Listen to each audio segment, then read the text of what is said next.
Muy buenas tardes, buenos días. Hello, everybody. Welcome. My name is Ana Elena González, and I am the director of the Center for Mexican Studies, UNAM UK. Soy la directora de la sede de la UNAM en el Reino Unido, el Centro de Estudios Mexicanos UNAM Reino Unido. Y es para mí un enorme gusto darles la bienvenida a esta tercera sesión del Seminario Binacional entre Manchester Metropolitan University y la FES Acatlán. Esta será una sesión que se transmitirá en redes, donde podrán verla a continuación después. Y les recuerdo que las sedes de la UNAM en el extranjero están para servir a la comunidad de la UNAM, para buscar experiencias internacionales y la colaboración y el intercambio académico.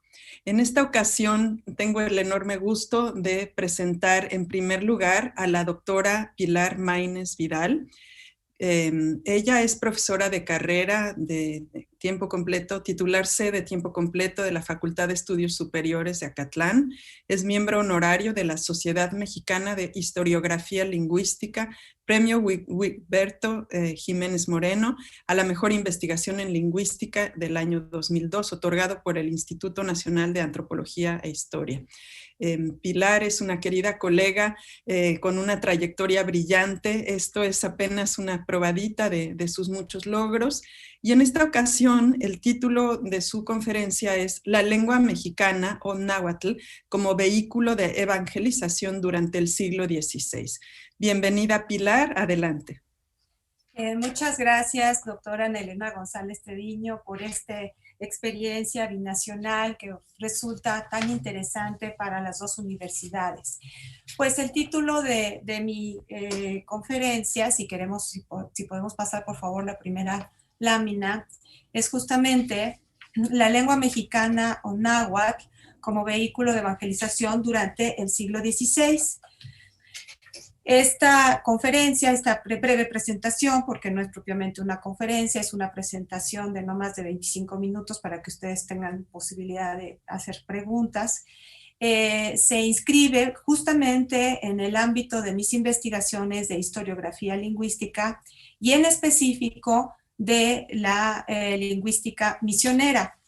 Por lingüística misionera, vamos por favor la siguiente lámina, a entender pues todos los trabajos de codificación lingüística, entendidos como el estudio de cartillas, gramáticas, vocabularios y literatura sacra, elaboradas en lenguas no indoeuropeas entre los siglos XVI al XIX para realizar la evangelización de los naturales, que justificaba en buena medida pues la injerencia de los europeos en diferentes áreas del globo, no solamente en la Nueva España, no solamente en distintas partes de América, sino en distintas partes del globo. También estuvieron en Japón, también estuvieron en China, los lingüistas misioneros, e hicieron grandes obras de codificación lingüística.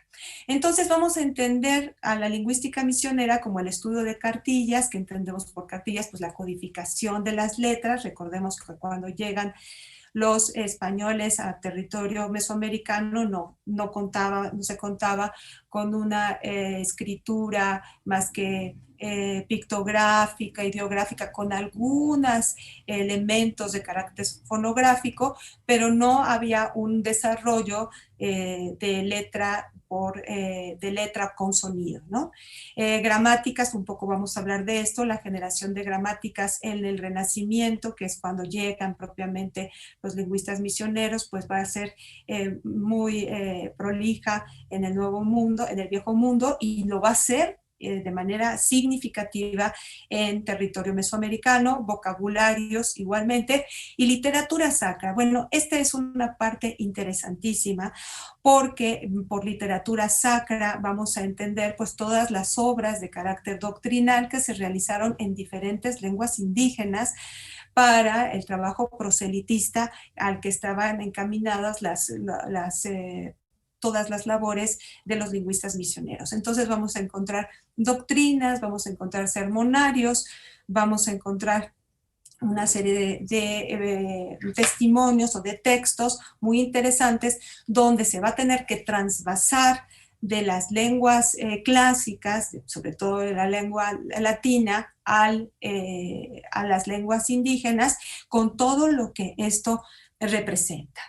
A estos esfuerzos de codificación y traducción que resultan tan interesantes desde la perspectiva de lingüística aplicada, ¿verdad? Que cómo fueron las estrategias que siguieron los frailes para transvasar conceptos medulares de la fe católica para que quedaran completamente claros, para que no hubiera heterodoxia, etcétera, etcétera. Pues esto, además de estos esfuerzos de codificación y traducción realizados por los misioneros, se sumaron también aquellos que describieron en cartas y crónicas la historia y los diversos componentes que integraban las ancestrales culturas indígenas. Y aquí tenemos que tener muy, muy claro pues el trabajo, la gran obra de la historia general de las cosas de Nueva España de Fray Bernardino de Sahagún, que es se ha considerado como la enciclopedia del altiplano central, por todos los componentes que introduce.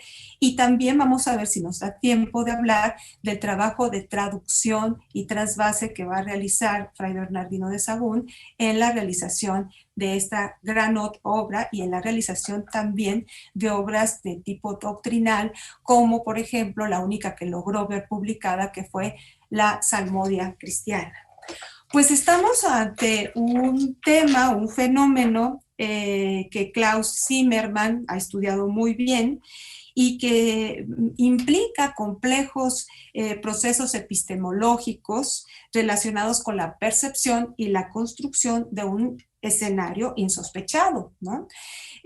Para ello, los frailes lingüistas, los lingüistas misioneros, cabe señalar que este es un nuevo concepto que a partir de del gran libro de José Luis Suárez Roca, Lingüística Misionera, se acuñó. La lingüística misionera, estamos hablando de hace más o menos 40 años, pues los frailes tuvieron que concebir la construcción y el aprendizaje de diversas realidades lingüísticas que se describían desde la perspectiva europea. Tuvieron que construir y comprender una cosmovisión y cultura de los pueblos conquistados para lograr de manera expedita y eficaz el trabajo de evangelización que los había traído a territorio mesoamericano, y construir, describir y teorizar una nueva realidad y construir y comunicar algo propio, la doctrina cristiana, en la lengua ajena del otro. Pues una tarea bastante compleja. Entonces, bueno, pues los lingüistas misioneros venían de una realidad muy rica, de una realidad lingüística muy rica. Estamos hablando del Renacimiento, cuando se deja de tener solamente un interés específico la lengua latina, la codificación de la lengua latina y más o menos de la lengua griega y la hebrea, y comienzan a gestarse, comienzan a originarse pues la descripción de las lenguas vulgares, ¿no? Sabemos que en 1492 Helio Antonio de Nebrija va a hacer lo propio con la lengua castellana, aunque ese arte, la lengua castellana, no va a tener la importancia editorial que va a tener las introducciones latinas que van a generarse o que se van a editar añadiendo una serie de cuestiones desde 1481, 1488, y que para los fines que aquí nos importan para esta presentación, pues van a traspasar el continente y van a llegar hasta México, ¿no? Las introducciones latinas van a ser el libro de texto que van a utilizar los frailes para la educación de los indígenas, de la élite, ¿sí? Y va a ser también las introducciones latinas la norma que van a seguir para la realización de artes en náhuatl, en otomí, en purépecha, etcétera, etcétera. Pero entonces cuando llegan los lingüistas misioneros a territorio mexicano, a territorio mesoamericano, pues se encuentran con un mosaico enorme, lingüísticamente hablando, de alrededor, dice Aguirre Beltrán, de 200 lenguas. Hay quienes, como Tom de Mendizábal, dice que fueron 150 lenguas, y pues eso causaba un problema muy grande, tanto de comunicación como para la realización de su tarea de carácter proselitista. Entonces, si podemos pasar por favor la siguiente lámina, Fray Rodrigo de la Cruz, en una carta que dirige a Carlos V y que hace en Acatlán el 4 de mayo de 1550, dice: a mí paréceme que vuestra majestad debe mandar que todos deprendan la lengua mexicana, porque no hay pueblo, que hay muchos indios, que no la sepan y la deprendan sin ningún trabajo. Esto quiere decir que la lengua mexicana, o náhuatl, como ellos mismos se autodesignaban, los propios nahuas consideraban que era lengua náhuatl, que quiere decir lo que suena bien, pues simple y sencillamente se va a convertir en la lengua franca de un extenso territorio, ¿no? Con la cual van a poder lograr de una manera más efectiva su trabajo de religioso. Pues vamos a hablar un poco acerca de algunos franciscanos que hicieron este trabajo de codificación y de traducción, como fue el caso de Fray Pedro de Gante. Si de cartillas vamos a hablar, es decir, de las primeras reducciones de letras y sílabas del náhuatl escrito, pues tenemos que hablar de Pedro de Gante, porque Pedro de Gante va a ser el autor, o a él se le va a atribuir, la primera cartilla de la lengua náhuatl, que se ha considerado como el primer texto de alfabetización en América. Entonces, Fray Pedro de Gante llega junto con otros dos compañeros a la Nueva España en 1523, antes de los famosos 12 que llegaron en 1524, y en una carta, podemos pasar por favor la siguiente lámina, en una carta que dirige a sus compañeros de orden, agrega esta frase que ya de alguna manera plantea que comienzan a realizarse trabajos de codificación lingüística en náhuatl. Estamos hablando de 1529 y la frase dice: Jesucristo, que todo sea en el nombre de nuestro Dios y Señor Jesucristo. Esto viene en el libro de José María Kobayashi, La educación como conquista, pero ya también Joaquín García y Casfalceta había consignado esta cuestión. Ustedes me podrán preguntar, bueno, ¿y cuándo comienza a escribirse en náhuatl realmente con el alfabeto latino? Sí es cierto que este es un testimonio muy temprano, 1529, pero hay otros testimonios, otro testimonio más temprano de 1528, que son los anales de Tlatelolco. Ya los tlacuilos comienzan a escribir con el alfabeto latino. Y anteriormente, en 1524, comienzan también otros tlacuilos o escritores, no nada más son pintores, sino que los tlacuilos también se le llama a quienes escriben un texto, sobre todo también en la época de la colonia, y empiezan a escribir con letras latinas. Vamos a pasar la siguiente lámina para que veamos esta cartilla que es de 1569, bueno, el testimonio anterior era de 1529, este es un testimonio de 1569. Esta es una portada muy interesante porque aquí es San Francisco con la recreación ya propiamente de un paisaje indígena, ¿no? Ahí están las milpas, los nopales, están toda una realidad que rodea a San Francisco de carácter indígena. Y luego, bueno, pues ya aparecen las letras. Podemos ver la siguiente para que ahí está la primera parte de la cartilla. Y bueno, esta es un folio de los 16 que compone esta cartilla, pero la cartilla no solamente trae estos testimonios, sino que trae también la oración del Padre Nuestro, escrita en español, latín y náhuatl, y en fin, de los pecados capitales, de los pecados veniales, y de otra serie de elementos necesarios para el Ave María, para la evangelización. Entonces, bueno, esta es una primera tentativa de codificación, ya hay una cartilla, vamos a pasar a la siguiente, por favor. Tenemos en Fray Andrés de Olmos un fraile que llega en 1528 y que es el autor de la primera gramática de una lengua indígena. Esta gramática se llama Arte para aprender la lengua indígena, y este fraile va a ser un fraile importantísimo porque va a tomar de las introducciones latinas la forma para clasificar las partes de la oración en 8, como lo hacía también Nebrija.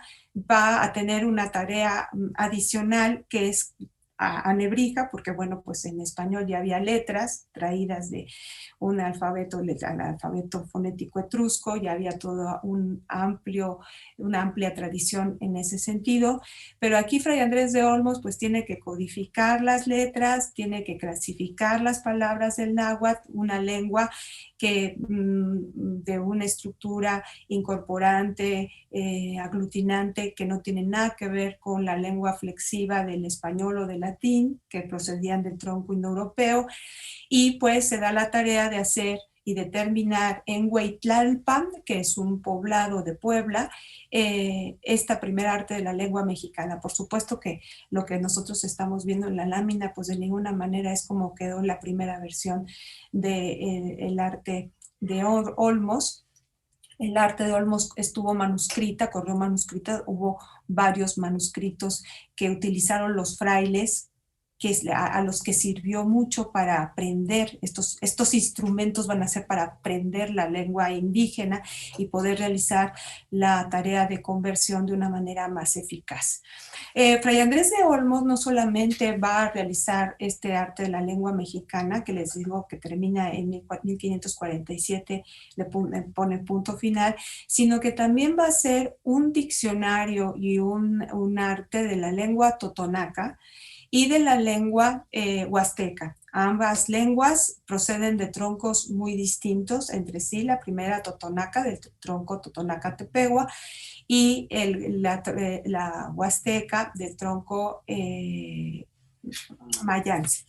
Entonces, bueno, pues tenemos aquí un espectro. Él va a ser un gran etnógrafo, no solamente va a ser un lingüista misionero, sino que va a consignar las pláticas de lo que los padres daban a sus hijos en su educación, qué era lo que se tenía que hacer, qué era lo que no se tenía que hacer, conocidas como huehuetlatoli, la palabra antigua en náhuatl. Y va a ser el precursor de otro gran lingüista misionero y por supuesto el primer, que se ha considerado como el primer etnógrafo, o algunos le han llamado antropólogo, que es Fray Bernardino de Sagún. Tanto Fray Andrés de Olmos como Fray Alonso de Molina, como Fray Bernardino de Sagún, fueron profesores del Colegio de Santa Cruz de Tlatelolco, que abrió sus puertas en 1536 a la élite indígena y que sirvió de centro de no solamente docente, sino de investigación, porque ahí se llevó a cabo una serie de investigaciones importantísimas, como es esta serie de testimonios de carácter gramatical y lexicográfico. Lexicográfico me refiero a Alonso de Molina, quien realizó también su tarea tomando en cuenta el vocabulario castellano-latino de Helio Antonio de Nebrija.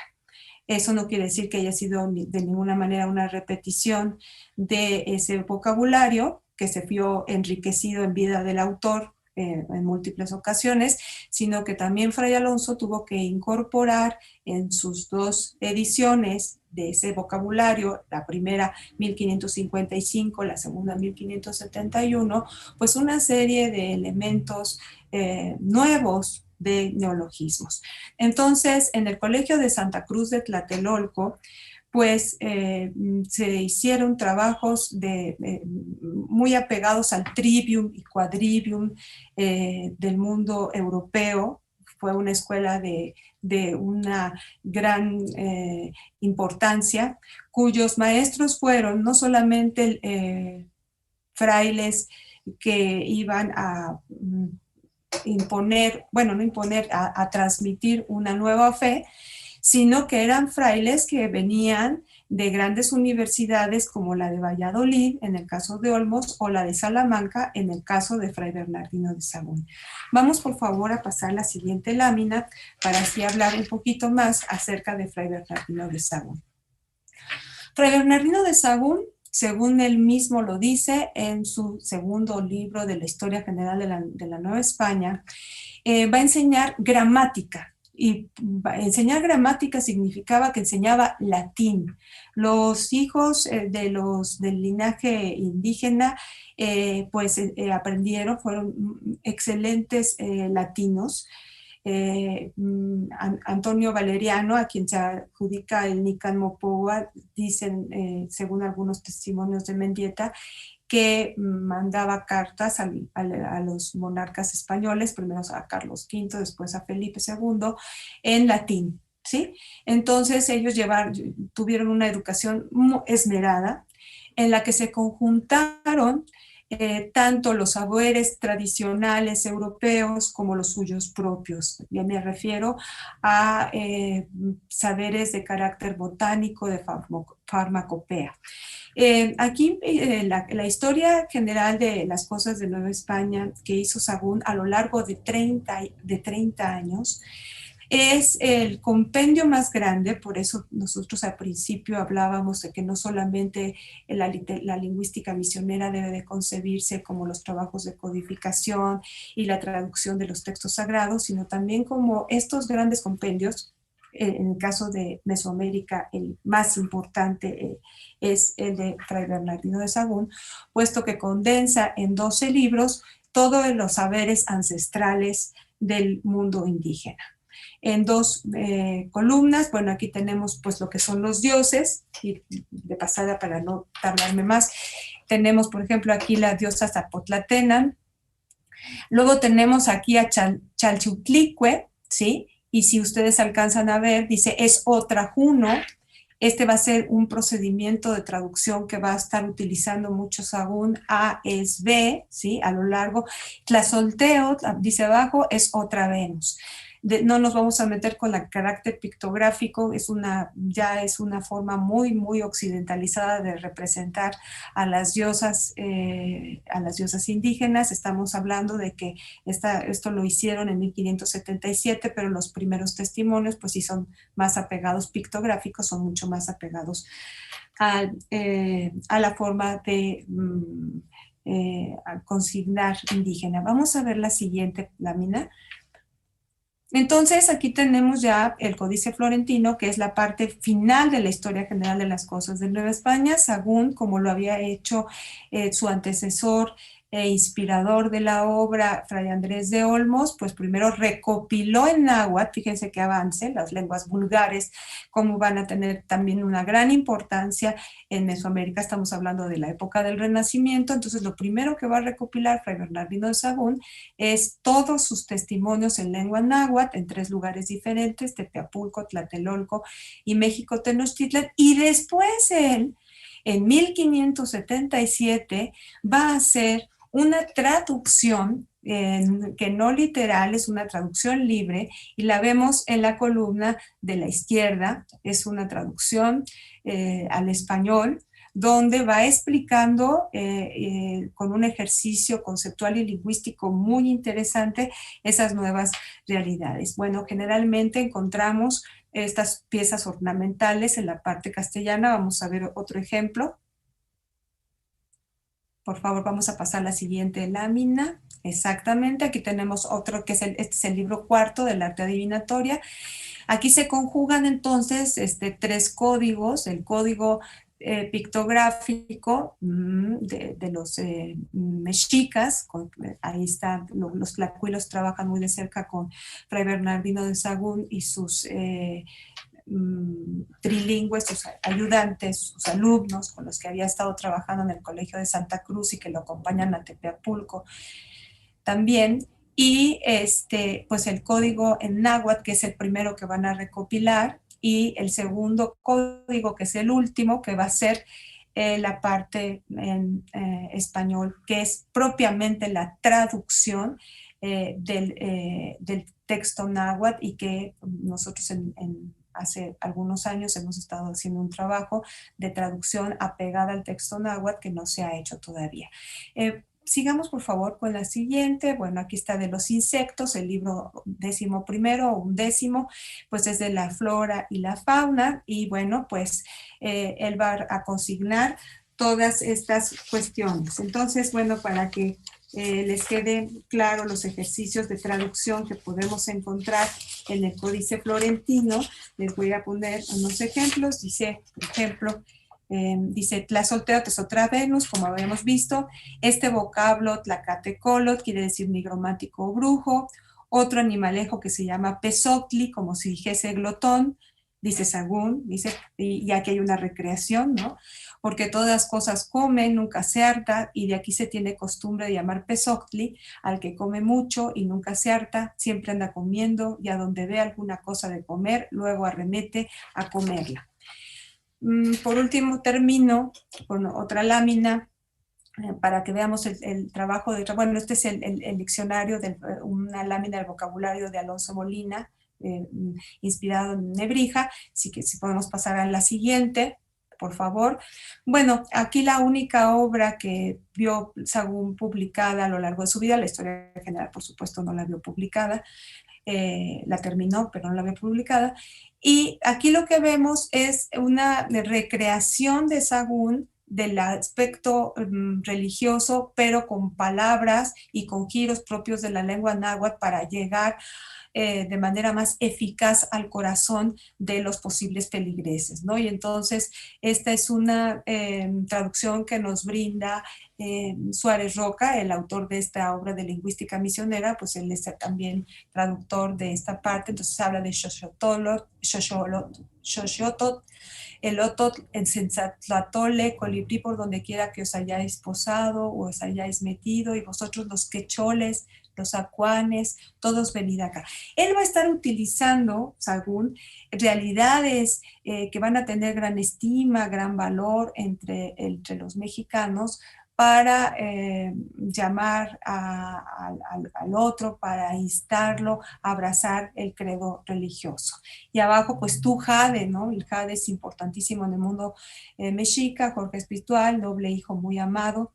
Honra tu divino collar de brillantes, tu ancho collar del que te hacen merecedor, con el que te galardonan Dios y la Santa Iglesia. A veces utiliza Dios, a veces utiliza Teo Dios, y a veces Totecuyo o Ipaldemuani. Muchísimas gracias por su atención.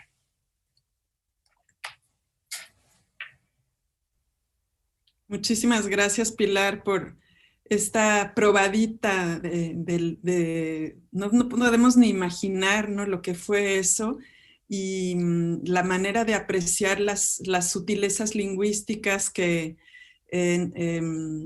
estaban muy preparados para realizarlo, ¿no? Es impresionante, yo creo que es una oportunidad única en la historia de la humanidad, ¿no?, para el encuentro de dos culturas. Muchísimas gracias. Al final habrá tiempo para algunas preguntas. Las pueden anotar en el chat del Zoom o las pueden anotar en las redes sociales si nos acompañan por ese medio. And now I'm going to switch to English. It is a pleasure to introduce Dr. Rob Drummond from Manchester Metropolitan University. Thank you very much for accepting this invitation.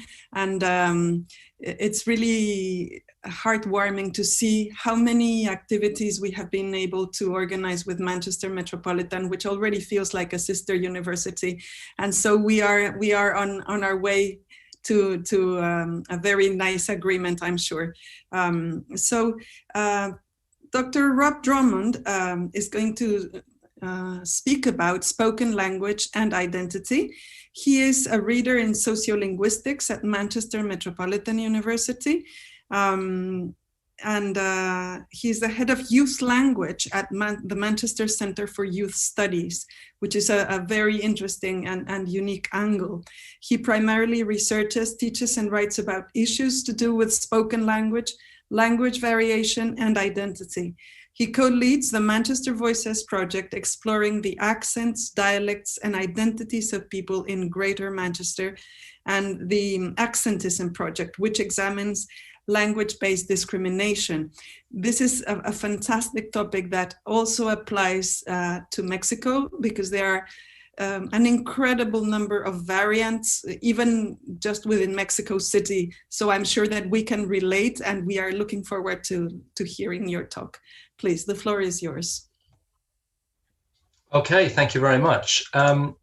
So yeah, this is a very different area of linguistics, I think, to what you've been listening about already. I think it's a very current area. I think everything within spoken language, people have been studying, obviously, spoken language for a long time, but I think issues to do with identity, I think, come round kind of in different stages. And I think people have very different attitudes towards spoken language and identity than perhaps they used to even 20, 30, 40 years ago. I'm just going to give a bit of background as to where I come from linguistically, because we know that linguistics is a huge area. We know that it's a really big area of study with lots of different branches. So I would say that I come from sociolinguistics. So I'm particularly interested in the way in which language interacts with society. But even that is a very big, broad area.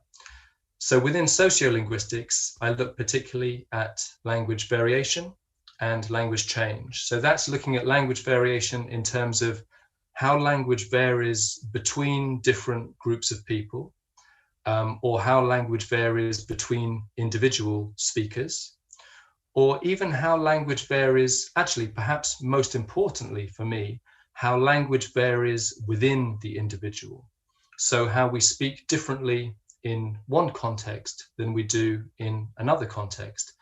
So in the way that I'm speaking in a way to you now, the way I'm speaking to you now might be different to how I speak to, I don't know, my family or my children or my colleagues at work. And then, of course, we're interested in how language changes over time.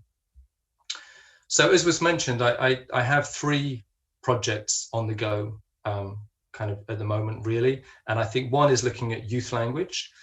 One is looking at the accents and dialects and identities of where I live in Manchester, or within the region, so within what's called Greater Manchester. And then I work with this Accentism Project looking at language prejudice.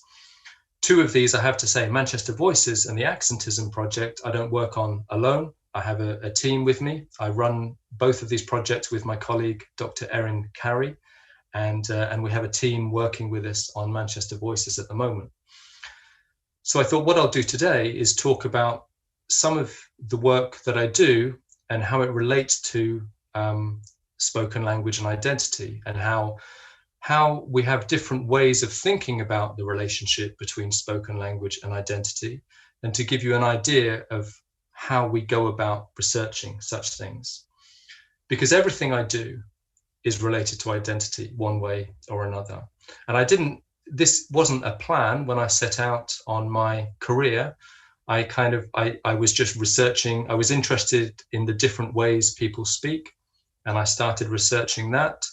And gradually I came to realize that what I was looking at again and again was identity, was the relationship between who we are and how we speak.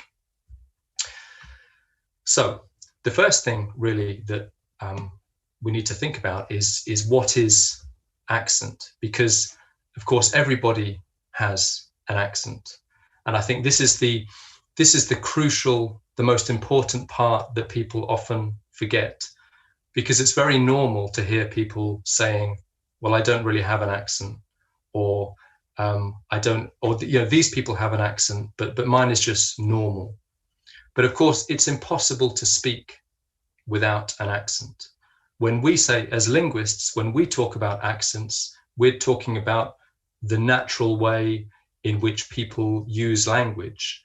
And this might be what's perceived as a standard accent, so one that isn't commented on too much, or it might be seen as a regional accent from somewhere else in the country, which has particular maybe attitudes towards it.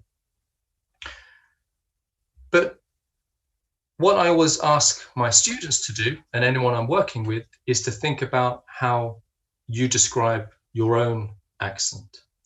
And I think this is quite difficult to do, because we have ideas of how we speak, but I try and get people to really think both in terms of precisely, objectively, how it sounds. So maybe just people describe particular pronunciations they use, but also I'm interested in how people feel about their accent. So I'm interested in how people describe their accent in terms of whether they think it's particularly friendly, or whether they think it's nice, whether they like it.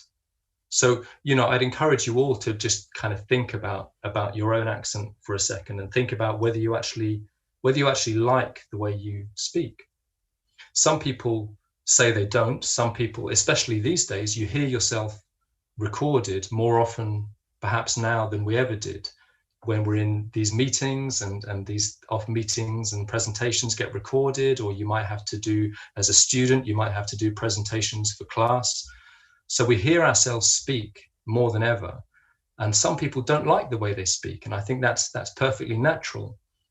But I think it's really useful to get to know your own voice, and then you get to appreciate the different varieties of voices and accents that are around you. And of course, I'm always interested in whether people actually like their accent or not. Now, when we analyze spoken language, when we're looking at how it varies, we're really looking at three different levels. Okay, spoken language varies at the level of phonology, so at the level of sound. Then it also varies at the level of lexis, the level of words, and at the level of syntax. Okay, now all of these are to do with language variation. Really, they all come under the term dialect rather than accent, where dialect is the bigger term. Dialect involves the sounds that we use for speech, and the words, and the grammar. But then if we're just talking about specifically accent, then we're just interested in the sounds. Now, when we're interested in the sounds of language, we soon learn that not everything changes, not everything varies. And as people who study spoken language, I think we need to be very aware of which sounds are likely to change in the particular language or the particular variety that we're investigating. So, for example, in English, which is the language I work in, there are certain sounds that don't really vary much between different accents. So, for example, what we call the dress vowel, and that's just, we have these words to describe the vowels, and it just means the vowel sound that is used in the word dress, so an e vowel. The e vowel doesn't really vary in different accents in the UK or other English accents, really. Likewise, the foot vowel, the u vowel, doesn't really vary. And the s sound, or the f sound, or the b sound, these don't really vary. They vary a little bit, but in most accents, they're roughly the same. However, the strut vowel, so the vowel sound a, or the bath vowel, the r sound, these vary a lot. So in England, for example, in the south of the country, around London, these sounds would be how I pronounce them, because I live in Manchester, but I'm originally from London. And so I have it as strut and bath. But of course, when you get into the north of England, these become strut and bath. And then the same with the face vowel. The face vowel varies a lot. For me, it's a, kind of quite a standard A. But in other parts of England, it will become more like an air sound, like face. And the same for goat, changes as well. And also sounds like the k sound can vary, the th sound. You know, we in a kind of what's called a received pronunciation accent, an accent based around the pronunciation of London and the southeast of England. You know, we have a k and a th and a t, but these can often change. So t, so for example, the t sound in better can be pronounced with what's called a glottal stop. So it could be pronounced better instead of better. 3, the th sound in 3 can be pronounced free, like a f sound. And these are really common variants that you hear. So the point is, I think, as specialists who work with accents, one of the first things you need to do is know which sounds are likely to vary. So if you're studying Spanish in particular areas of the country or the city you're in, you need to have an idea of which sounds in Spanish are likely to vary, and then you focus in on those. So when I'm asking people to think about their accent, I think what's important is to try and understand precisely what sounds make your accent special. What is it that you pronounce in particular ways? If you're aware of your accent sounding different to somebody else's accent, what precisely is that difference? But what's especially interesting is when we start moving into another language, so a second language or a third language, or, you know, whether these are distinct languages or whether these are mixed, it doesn't really matter. But imagine, obviously, if you're listening to this, you speak English, and English is probably not your first language. But what's interesting is, what's your accent like in your second language? So if English, let's presume English is your second language, what's your accent like there? And how might you adjust that, and how might you want that to be different? So one crucial part of a second language accent, of course, is the influence from the first language. So the way you use English will likely tell something about the influence of Spanish. And what's interesting is how much you want that to be there, and how much you would like it not to be there. And this is an interesting thing. When, you know, I used to teach English for a long time, and often the students would say to me that they would like to sound like a native speaker, a so-called native speaker. I have a bit of a problem with the term native speaker, as many people do have a problem, because it's very hard to decide which kind of native speaker we're talking about. There are lots and lots of native speakers of any language, but when we use the term, we tend to have a particular standard model in mind, and which isn't always the most inclusive way of thinking about language. But anyway, people have an idea of how they'd like to pronounce, how they'd like to speak in their second language.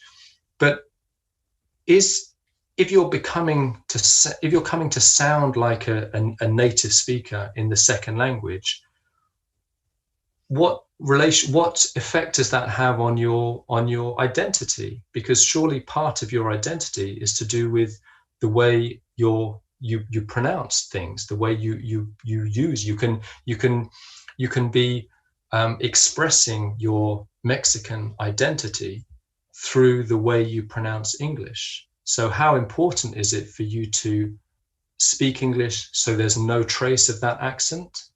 Or is it important for you to maintain that Mexican accent through the way you speak English?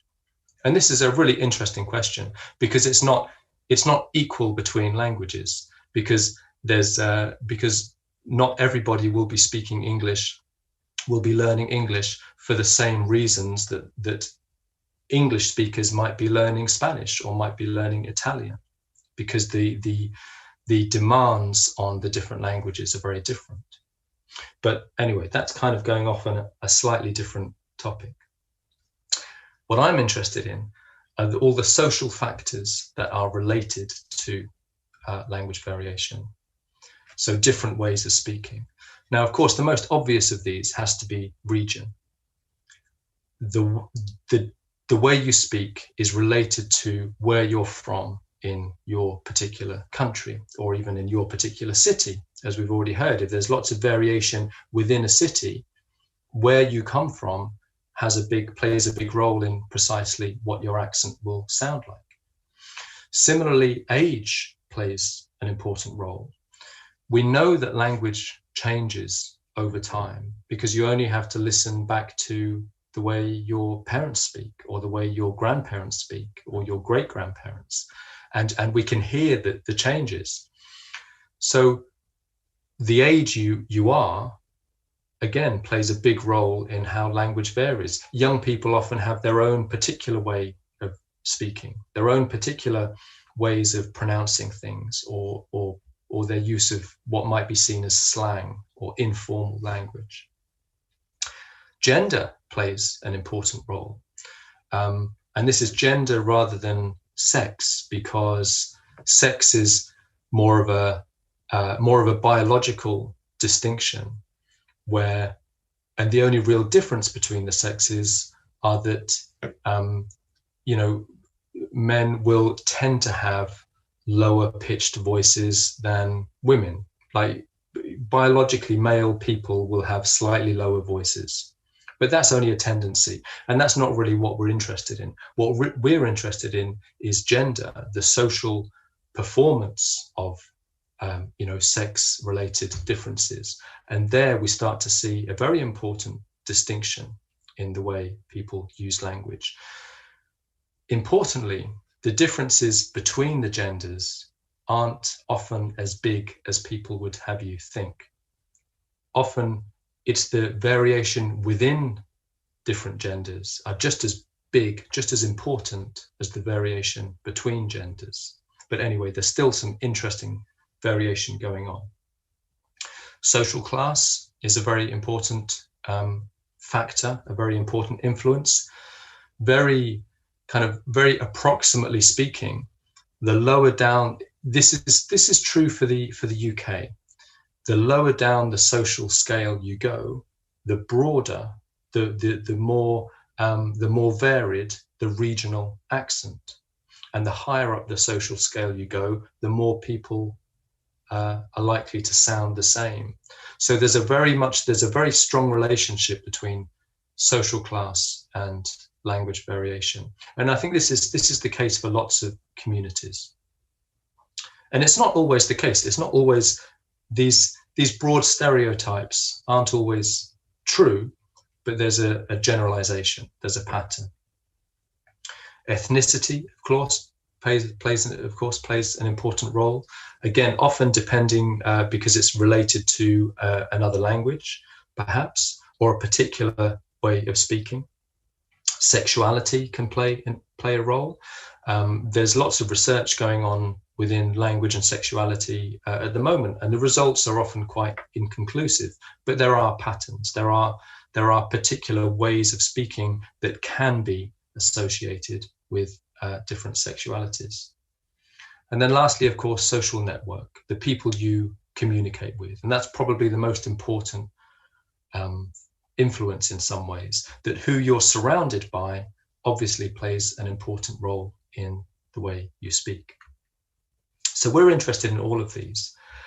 But what's interesting, and what I often get asked when I give talks to, not linguists, but when I give talks to, just members of the public who don't study linguistics, is why do we have so much variation? Why do people still speak differently? Because in the past, the variation could be put down to physical reasons more than anything, because you have different groups of people and they're influenced by different languages, especially in my context in the United Kingdom, certainly within actually the whole of the UK has been settled and lived in and invaded by so many different groups of people over we're talking, about the Anglo-Saxons and Romans and Normans and Vikings, and all of these different groups of people bring with them different languages, different ways of speaking.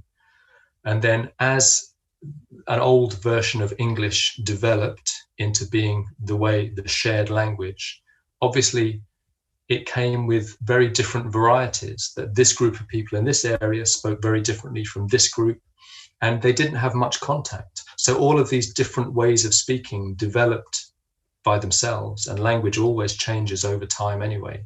So you have very different groups. But as we've come together in modern times, where people do travel around the country, and where we are exposed to the same media, to the same voices and the same influences, and we can communicate with each other more easily. Why do we still have such variation? And I think the reason has to be put down to identity, issues to do with identity. The way we speak is a very important and useful way of distinguishing ourselves and separating ourselves from other groups of people. We start to use language in a particular way to say, I am one of this group of people and I'm not one of that group of people. Even though we're speaking the same language, I want to maintain this group identity. So I use these pronunciations. Or maybe from an age point of view, I'm a young person, I'm a teenager, I want to use language in this way, and that separates me from the older generation.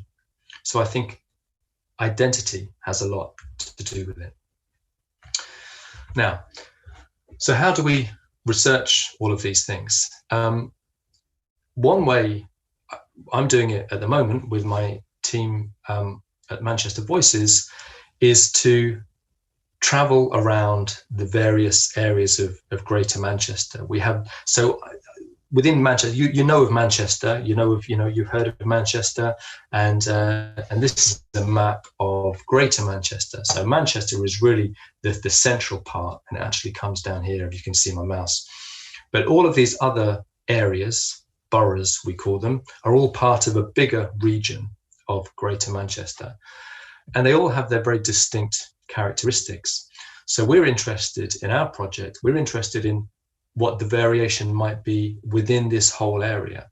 Okay, so this is just, there's a bigger map here to show where we are in the UK. So we're in the kind of northwest of England. So this is Greater Manchester in red. So it's a small area relatively, and England is a small country, but there's lots of variation. There's lots of differences within this small area. So we're interested in this in two ways.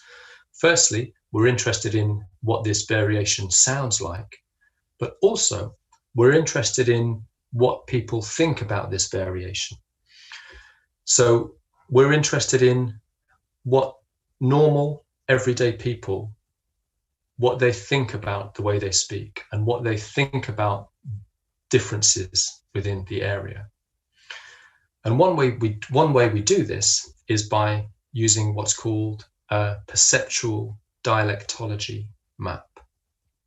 Now, this is an old system of an old method of research that used to be done, well, it still is done, with a piece of paper with a map drawn on it of this area, or you could do one of Mexico City, or the whole of Mexico, or the whole of the United States, or the whole of Spain, or wherever you want to do it.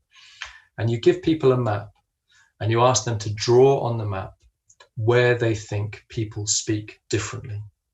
So they just put shapes on, maybe a circle here and a circle over here, and then you ask them to describe those accents. And so this is what we did, but we did it with an online version. So people were presented with this map of Greater Manchester, and they had to draw on the map using their mouse or whatever. And this is an example of one that was drawn on. So somebody's drawn a circle around this area, number one, and they've described it. And they've described it as Mancunian. They've described it as nasal, meaning so it sounds like quite nasally, as there's a lot of sound coming out of the nose rather than the mouth. They've said that there's lots of slang in this area. Then in this area, number two, they've named it as one of the towns, the boroughs that's there, Wigan. They've said it's traditional, it's old-fashioned. Number three, they've labelled as posh, as quite high status, maybe more middle class. And number four, they've labelled as Lancastrian, which relates to an old an old area of the country, a kind of an older boundary of Lancashire. Or someone else has just made it a bit more simple, and they've put number 1 right in the middle, they've said that's Mancunian. Number 2, they've labelled in the south of the area is labelled as posh, and number 3 again as Lancashire. And then what we do is we collect all of these maps, and we put them on top of each other, really, using some special software, and we create heat maps such as this. This is brand new. Nobody's seen this before. We only made this the other day. And this is just one example. We're working with the data at the moment. So we have about, I don't know, 350 people take part. And this is the heat map for the label broad. So people might describe an accent as broad, meaning it's quite strong. It's just a common word to use for an accent. So these are all the areas where an accent was described as broad, okay? So the red is where it's used more. So in the northwest, in the northeast, in these boroughs, that's where the accent is seen as the most broad, which is similar to the examples I just showed you, where broad might be a bit opposite to a kind of a posh accent, perhaps. Anyway, this is what we do with this. So that's quite exciting, I think, if you like maps. Other ways of doing it, of course, we're just talking to people. And one way we do this is we get our accent van and we drive around the 10 boroughs of Greater Manchester, and we ask people to get in, and they're asked questions. We record them talking about their accent. We ask them about where they're from and about the way they speak and what they feel about the way they speak, and if there's any examples of something special about where they're from. So that's quite a good way of doing it. And when we listen to all these stories, so we've spoken to lots of people, and when we listen to all these stories, one thing that comes up again and again is how all of these social factors that we mentioned earlier are related to our identities, that so much of who we are is caught up in how we speak. So in many ways, you could see our identities being reflected through the way we use language. When you think about this, you start thinking that where you're from and your gender and your social class and your age, all of these things are reflected through the language that you use. Now, that's fine. That makes sense. But I think it's more interesting than this, because identities are multiple and fluid. We don't have just one identity. We have different identities. I said right at the beginning about language varying within individuals, that I speak differently to you than I would do to other people, to my friends, family, and whatever. So this is me performing a particular identity. And this idea of style shifting, of adjusting the way we speak, is the enactment, the creation, the performance of those identities. So once we start thinking along those lines, we think less about language reflecting our identity and more about language creating or performing our identities. And that's a much more sophisticated and interesting way to look at the relationship. Now, just very quickly, I'm just going to just explain a couple of reasons why this is all quite important, I think, why it's important to understand about this relationship with accent and identity. Because people have a lot of strong attitudes, and there's often prejudice around the way people speak. For example, there's this idea that in English, there's a standard English, there's a better way of speaking. There's one particular variety which is better than all of the others. And often this better variety is the variety of what's known as received pronunciation. And this is seen as somehow more prestigious than other regional varieties of English. So other varieties of English that come from different areas of the United Kingdom or different areas of the world even. And these attitudes and stereotypes are reinforced through things like television and radio and films.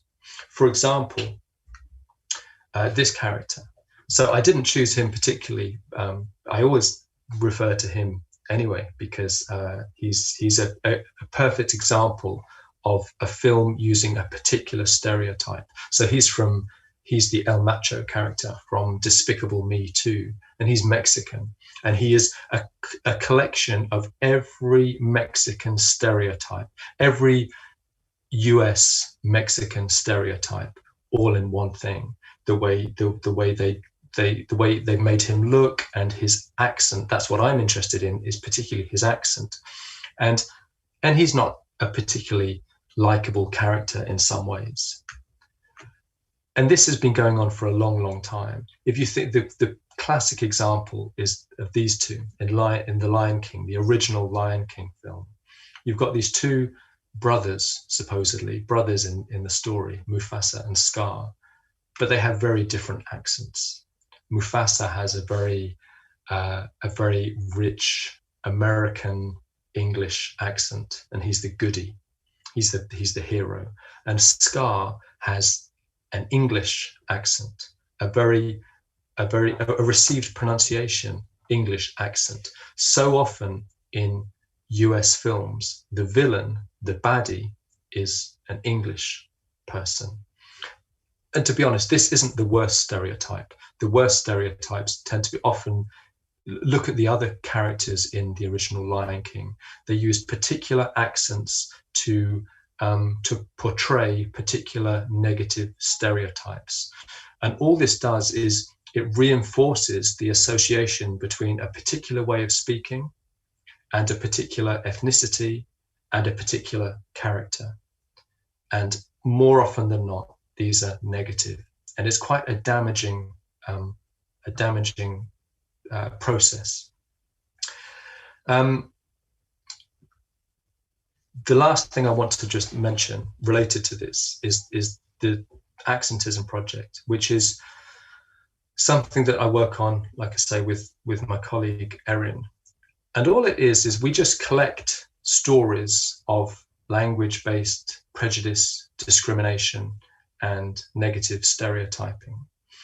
And we set it up because we wanted to know more about, we wanted to know what kinds of prejudice and stereotyping people were facing.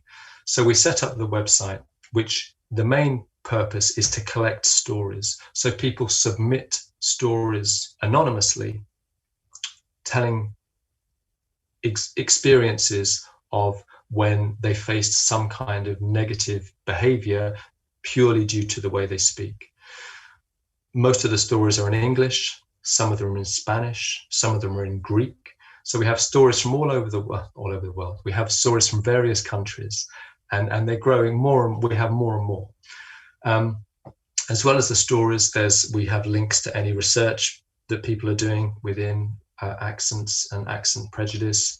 And then we have stories, we have a collection of academic articles, but also a collection of where stories from the media, because often you'll see stories reinforcing negative stereotypes in the media, in the public, because certainly within the UK, it's seen as one form of prejudice that people feel quite happy to express publicly. Things they wouldn't dare say about gender or sexuality or ethnicity they're quite happy to say it about the way people speak.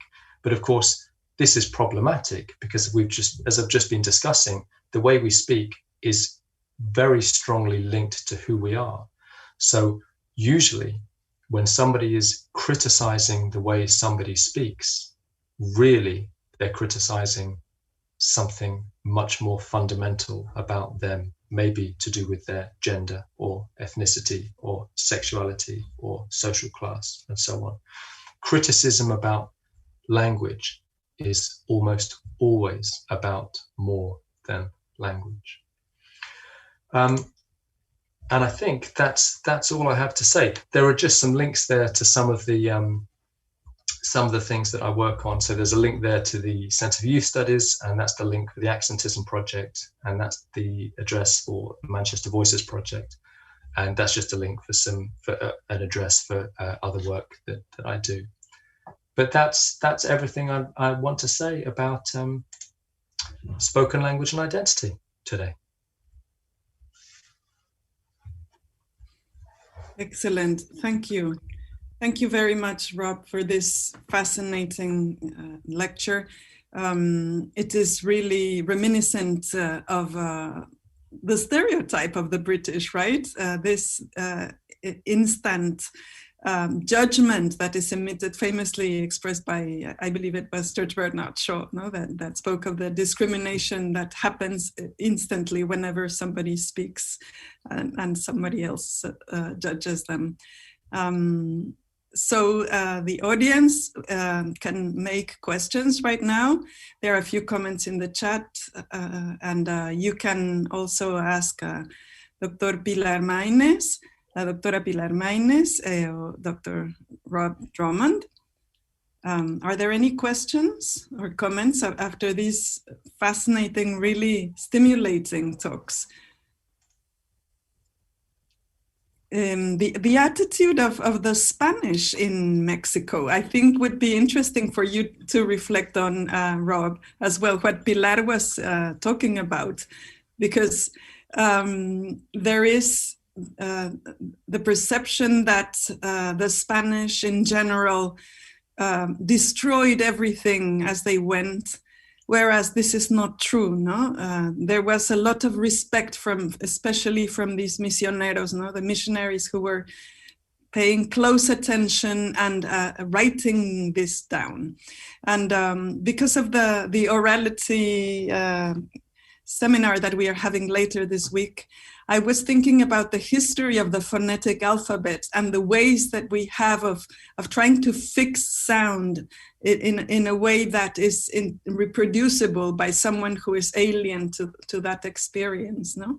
Do you have this, a kind of classification when you are referring to the Accent Project? Do you say this one belongs to this type or this one belongs to the other type? Well, yeah, we try to. I think yeah, you're right. It is, I think, any attempt to categorize sound is always very difficult. And when I teach undergraduates or anyone, when I teach phonetics, when I teach people the process of analyzing sound, I always use the image of a rainbow. It always reminds me of a rainbow, where if you have I have a picture of a rainbow where it has kind of, you know, red stripe and an orange stripe and blue or whatever else is in a rainbow. And yeah, that's a picture of a rainbow. But of course, a rainbow is really all of these colors merging into it, you know, kind of red, and then it goes orange and yellow, and it's all just like a spectrum.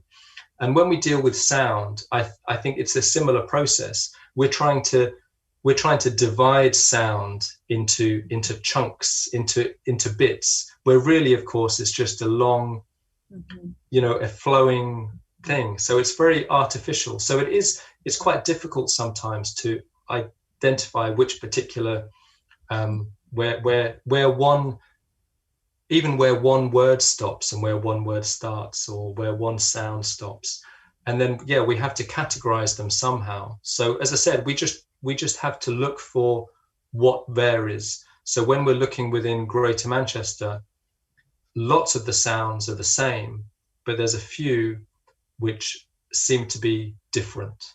And because when we use sound to create these identities, often we are making small, tiny adjustments.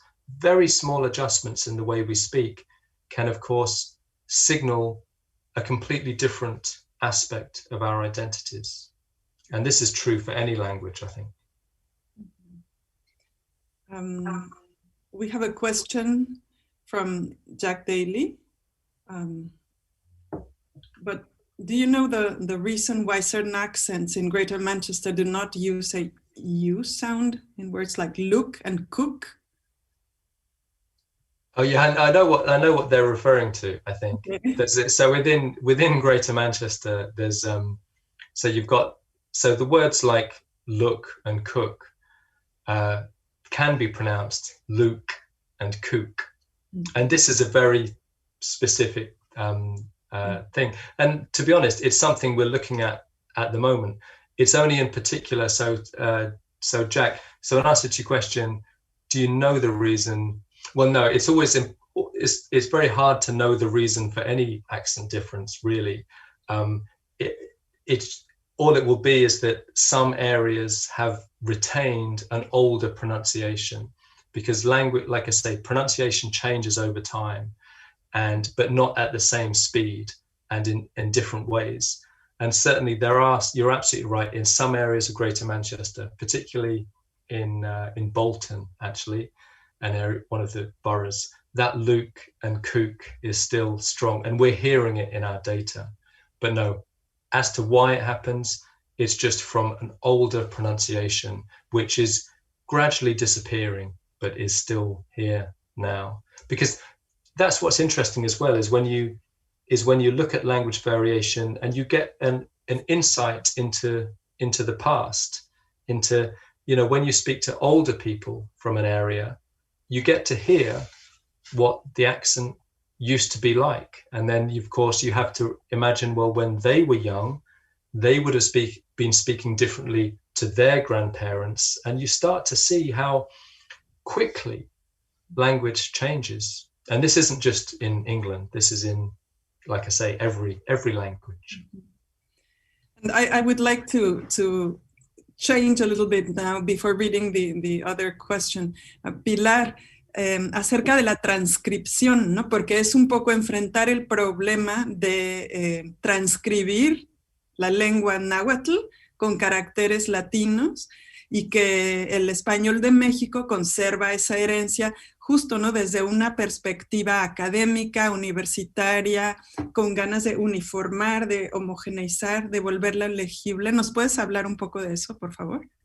Bueno, sí, hay desde hace algún tiempo una idea de normalización de las distintas grafías que se proponen a través de, pues, estas diferencias de dialectología. O sea, el náhuatl actualmente se habla en 15 estados, en 15 diferentes estados, y tienen, un poco retomando lo que ha dicho el doctor Roth en su comunicación, pues variantes de mucha índole.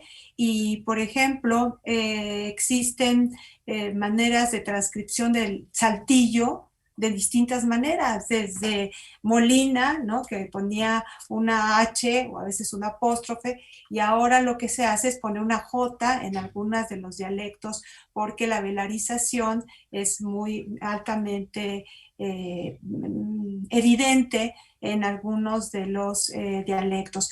Yo un poquito haciendo como puente lo que acaba de decir, si me lo permites, con el doctor Rob, pues existen también los testimonios del siglo XVI y XVII, alguna información muy interesante acerca de la pronunciación de diferentes lugares, acerca de los datos que arroja esta pronunciación, quién pronuncia de determinada manera, las mujeres pronuncian de una manera diferente a los hombres, cuál es la variante más importante. Por ejemplo, Molina decía que la de Texcoco, ¿no?, era la más importante. Guerra señalaba una gran variación entre la zona de la costa, de pronunciación de la zona de la costa con otros lugares.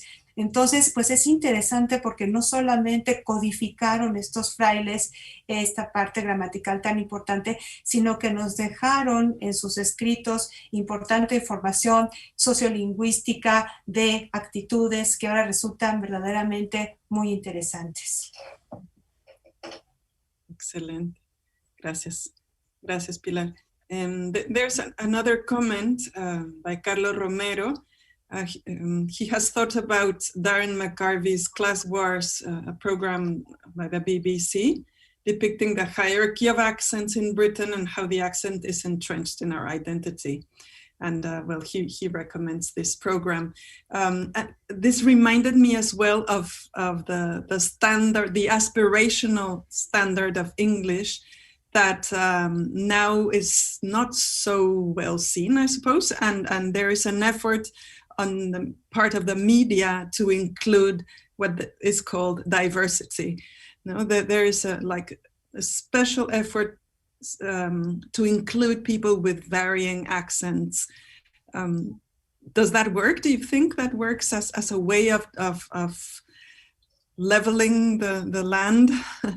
I think it's a good idea. It's a small step in the right direction. I think the reason I kind of challenge this whole idea of particular accents having more prestige is because it's not based on anything linguistic. There's nothing linguistically superior about any variety of English over any other variety of English, and the same is true for other languages.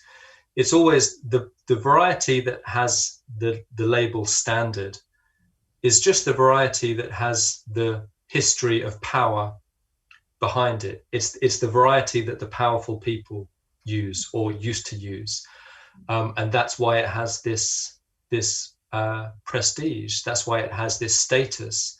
There's nothing better about it. Often, what's quite interesting, often is the non-standard varieties are in some ways more sophisticated. And the example I always give to my students is that, of course, in standard English, it's very deficient in the fact that we can't distinguish between you singular and you plural. And I always tell students that any other language they can think of will distinguish between these two. I don't know if that's actually true, but nobody's ever questioned, nobody's ever said that it isn't. And certainly all the languages I'm aware of has a different way of saying you, singular, one person, or you, groups of people. However, and like I say, in standard English, we don't have that. But in non-standard varieties, in lots of regional varieties, we have you and yous. So in Manchester English, we'd use you to say one person, and you could say yous to talk about a group of people. But that would be seen as non-standard. Yet it's just a small example of a non-standard variety actually being more sophisticated than the standard variety, which is... You froze there, Rob. Okay. Bueno, podemos pasar, en lo que regresa la señal de Rob, podemos pasar a comentar algo, Pilar, acerca de las jerarquías de la lengua, ¿no? Que nos hablabas acerca de cómo las jerarquías más altas recibieron una educación muy esmerada, al grado que adoptaron el latín como propio. Esto me llamó mucho la atención, y la manera en que incluso escribieron cartas a los monarcas españoles.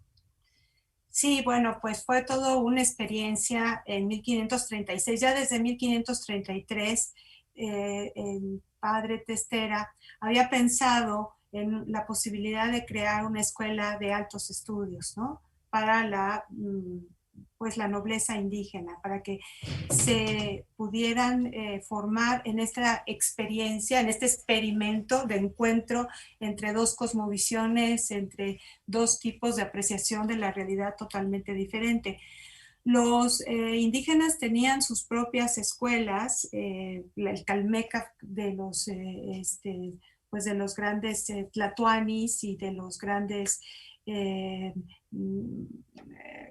de las personas de la iglesia, de la religiosidad, etcétera, etcétera. Pero cuando llegan los españoles, ven la necesidad de realmente hacer un esfuerzo intercultural. Ahora lo que estamos hablando de la interculturalidad, pues estaba ahí se sentía, se palpaba desde 1536 en este colegio que, bueno, pues estaba hecho con material físico muy endeble, se caía a cada momento, pero que el propósito era enorme, ¿no? O sea, la creación del mapa de México, Tenochtitlan, que está ahorita en Uppsala, ¿sí? Se hizo ahí por órdenes del virrey de Mendoza, porque claro, los monarcas querían conocer cuáles eran sus dominios. Entonces, con tlacuilos y con grandes cartógrafos españoles, pues pudieron realizar esta tarea en conjunto. Entonces, lo más interesante de en este sentido, pues es justamente cómo interactuaron no solamente lingüísticamente, sino con sus saberes tan específicos y tan particulares, pues los dos mundos, ¿no? Rob, you're back. Hi. Yeah, sorry, I don't know what happened there. I think it's my internet. Sorry. Okay. Yes. Anyway, I know. All I was saying was what an interesting comment. I think as people, I think in this context, we hear people we know in different. You know, you might hear your husband or your wife speaking in a meeting at work when you don't normally hear them, and you realize they have a different identity. Mm-hmm. That was all. I think it's very interesting. Mm-hmm. There's a whole set of identities, not like a range of identities you choose from, or subconsciously, right? There is, yeah, I think it's, yeah. or not, or consciously as well. Exactly, a mixture, I think. So I think often it's unconscious, but sometimes, in the same way that, you know, when you walk into class, you might consciously, you know, now you're in teacher mode, and you might dress differently, and you might, you know, you speak differently. This is your teacher identity. Mm-hmm. Mm-hmm. Wonderful.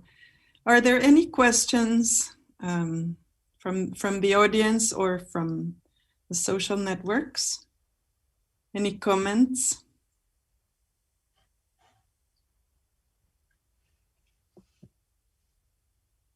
Well, I think the other thing that comes to mind, well, to me, this is a fascinating topic, so you'd better stop me with your own questions if you don't want to keep hearing me.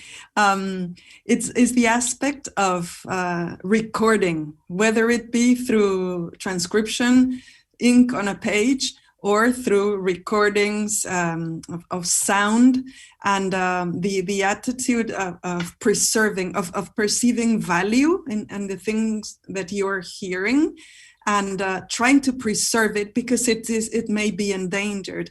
As in the case of the older generation, every now and then you hear about the last person who spoke such and such a language, and so when the person dies, that language is going to disappear. So I believe that nowadays, you were mentioning, Rob, about how often we hear ourselves speak like never before because of available technology, but also the problem of devising sound archives, how to preserve sound, because you need a context. And if you preserve the sound and the context, you would need, it becomes larger and larger, no? Your needs become larger and larger. I'm thinking of Fray Bernardino de Sahagún writing this encyclopedic work, trying to include everything as much as he could with his very well-trained mind. Again, I wonder the roads that will come in the future, no? This need to preserve everything, and how technology can respond to that. Yeah, I don't know. I guess it's good that everything takes up much less space.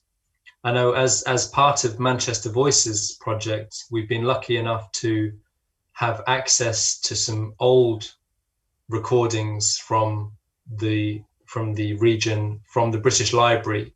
And these are old, that they're digitizing. So these are old recordings on tapes. And there's a project to digitize these, and we have access to them. But you're right about context. That's it. It's very difficult because you want to make sense of it. You need as much context as possible. But where do you stop?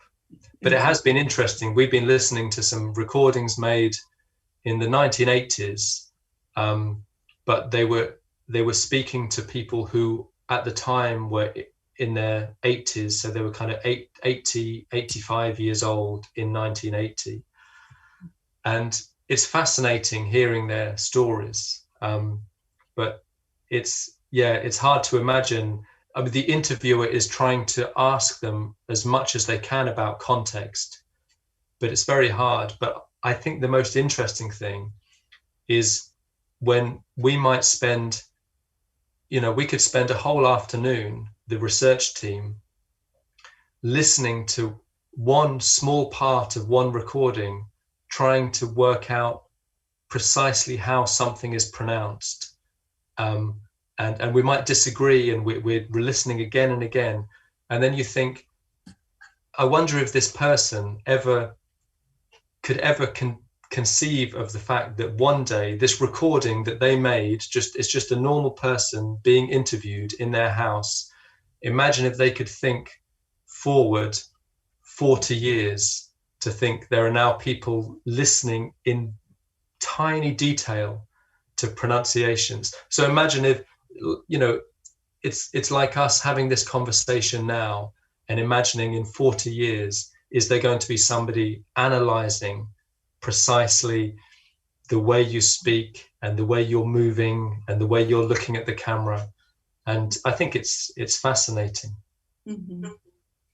There are a few comments on the chat.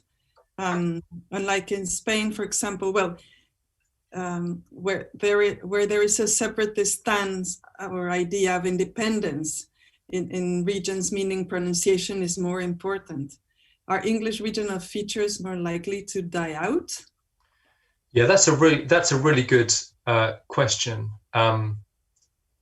Yeah, that's a really good question. I don't think features aren't going to die out, and people have been talking about English accents kind of disappearing for years, and they still haven't. And young people still speak differently in different areas, so they're not going to die out. What's happening is some differences are disappearing, but so as you said, with older people, older people use language in a particular way, and the way they speak might gradually disappear. But younger people are bringing in their own innovations and their own differences. So that then becomes what's important. So, but I think that's a good point. Where there is some kind of political sense of separation or solidarity, then perhaps the differences become even more important and even stronger, because of course the differences I'm talking about are less serious in a way. They're less serious. There's not really a political element to it, but I still think it comes down to identity. I think people will always use language as a way of identifying with one group or another. So they'll never disappear, I think. Mm-hmm. Okay. And then Carmen Herrero says that I think the representation of language variation in contemporary TV series is key to challenge these stereotypes that you have mentioned. I'm just thinking about the diversity of accents in some of the most popular TV Spanish series. And this reminds me as well of the difference between Mexican Spanish and the Spanish that is spoken in Spain or in other Spanish-speaking countries. There is a judgment of value. There is a need to justify your correctness, your precision. And of course, Mexican Spanish is full of náhuatl, ¿no, Pilar? But, sí. Sí, claro, tenemos una gran influencia del náhuatl en varias de las palabras, sobre todo en la comida. También tenemos formas muy propias del español de México, como son todas estas formas parafrásticas que no son tan propias del español de España. Un español de España pues es mucho más directo, ¿no? Los famosos diminutivos que hay que estudiarlos con mucho detenimiento, que algunos señalan como Gilberto Jiménez Moreno, que viene del sin reverencial. En fin, o sea, sí tenemos influencias, pero tenemos que estudiarlas muy seriamente, viendo realmente cuáles son términos propios del sustrato indígena y cuántas son propias de los conquistadores que llegaron en el siglo XVI del área de Extremadura, de Andalucía, y que eran totalmente distintos de la parte del noroeste, ¿no? Entonces, bueno, ahí hay un terreno muy importante para explorar y que ha traído, la verdad, grandes confrontaciones entre indigenistas y hispanistas, ¿no? Pues nosotros también tenemos diminutivos, dirán los españoles, sí, pero ¿cuándo, en qué contexto los usas, para qué tipo de expresiones? Entonces, ahí hay un terreno muy importante que deben explorar los sustratistas que saben náhuatl y que también saben historia del español. Genial. Comenta Carlos Fuentes, ¿es importante la lexicografía de Nebrija para la evangelización de México? Totalmente. A partir de la lexicografía, del vocabulario de latín, español y del bidireccional y del español del latín, fue como se conformó el vocabulario de Fray Alonso de Molina, que comentábamos, ¿no? Es de la gran obra lexicográfica de muchísimo tiempo, de muchísimos siglos.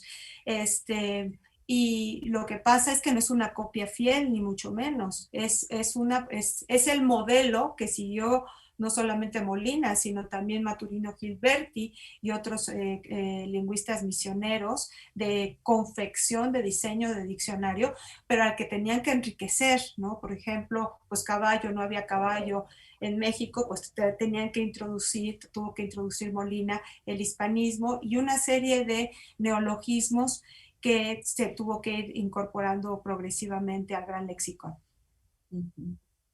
Sí, y Xochitl habla del náhuatl en nombres propios como el de ella. Ah, claro, Sí. no, por supuesto, por supuesto. See, in Mexico, Rob, there are many people who have, well, not many, but it would be interesting to know how many who have names like Xochitl, one of our hosts. Xochitl, if you want to open your camera so you can say hello. And it means flower. And it is a very beautiful name. And there are names like that, but it's a combination because Xochitl is Xochitl Adriana, no? So you get both sections. And this is also reminiscent of towns in Mexico that have both a name in whether Nahuatl or the different language that is spoken there, and then a name in Spanish. No? So you have both. In some cases, the name has been substituted, but in many you have at least two names. No? Which I think is fascinating, a way of preserving the language of the vanquished. No? Mm-hmm. Xochitl, would you like to comment something? Well, maybe just to mention that when I was a child, I didn't like my name very much. People used to make fun of it. But with the time, I learned that the meaning was beautiful, that it also conveyed some message of my heritage, of what I am, what my country is. And nowadays I'm very proud of it and I like it very much. Mm-hmm. There you are. Yeah.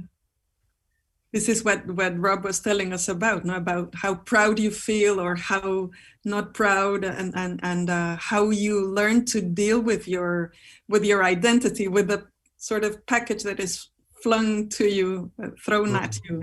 Yeah. Mm-hmm.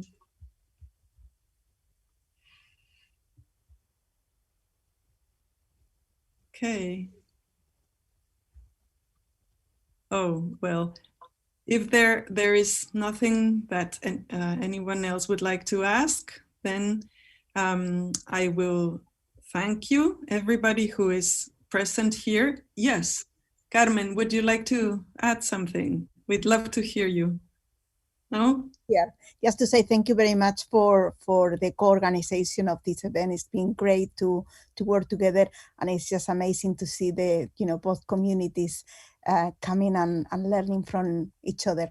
Muchísimas gracias por la oportunidad de tener esta estos eventos, 3 eventos que hemos tenido y de aprender de las 2 comunidades y de enriquecernos mutuamente. Muchas gracias.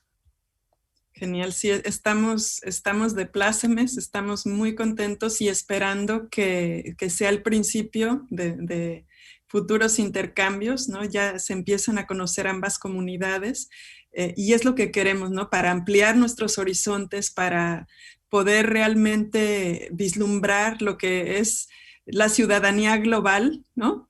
Busquemos tener estos contactos. Thank you very much, Rob. Thank you very much, Carmen, and everybody who is present here, whether English speaking or Spanish speaking. Muchísimas gracias.